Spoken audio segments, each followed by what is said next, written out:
What is up mga kakabihog? Update tayo sa ating project bike. Ayun, ka-rider canister. Kaka-install ko lang. Hindi ko pa to na hindi ko maikabit kasi tatama dito sa ating elbow. 51mm.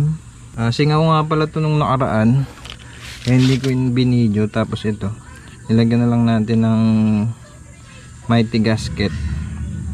Ayan, makikita nyo naman may mga pula-pula pa yung dulo, tsaka dito lakas kasi ng singaw. Tapos ito ang nagpapatibay dito wala pang bracket, kaya ayan, install tayo ng, hindi ko alam kung pang anong model to, bago to kasi may ganito Ayan ang kanyang itsura. Sound check natin.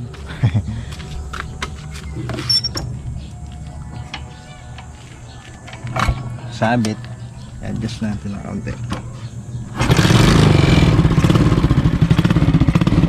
Nasawa na sa maingay.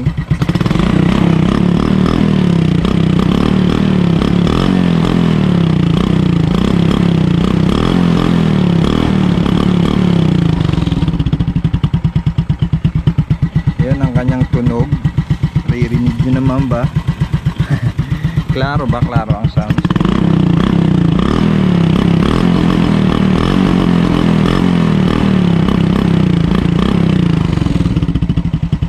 Medyo may usok ding nalabas. Di ko alam kung sa piston or matagal lang na-stock yung motor, kaya halos bihira ko kasing magamit itong motor na to.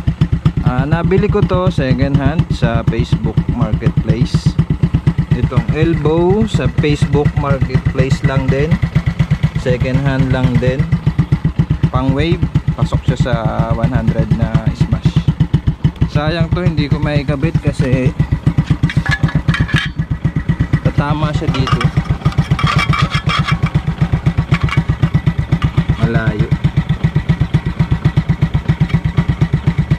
or baka magagawa ng paraan. Gawa kasi dito sa dulo, hindi siya nakasukat.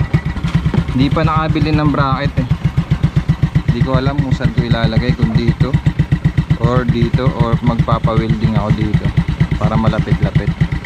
Tama naman, kinakalawang na, amagi na din. Ayan, ating project bike update. Naka rider canister tayo.